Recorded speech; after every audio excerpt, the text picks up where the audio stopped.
بعد فرحة إبراهيم دياز صاحب الهدف الأول في هذه المباراة، هدف مهم لدياز الذي مرة أخرى يؤكد بأنه إضافة كبيرة للمنتخب المغربي.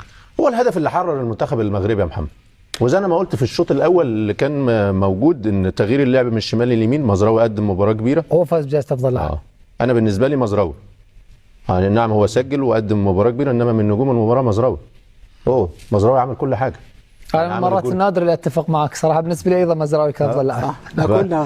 صراحة قدم مباراة كبيرة صراحة. فدايما الجوائز الفردية بتروح لأصحاب الأهداف، لأن اللي عمل الأسيست لدياز هو مزراوي، اللي عمل التحرك ورا المدافعين. مع انها كرة صعبة وطويلة. ايوه، فمزراوي النهارده عمل كروسات عرضية الشوط الأول وصنع وشاط على المرمى، فعمل كل حاجة، فأعتقد من نجوم المباراة. إنما الشوط الثاني أتفق مع الكابتن يوسف، هو الشوط أفضل للمنتخب المغربي لأنه لعب الكورة بتاعته، الكرة القصيرة، فاهم، ولعب بسلاسة وبسرعة، والتواجد في منطقة الجزاء بكثافة، المساندة الهجومية اللي كانت مفقودة في الشوط الأول، فكلها حاجات إيجابية. ودايما مباراة الافتتاح الأهم فيها إن أنت تكسب.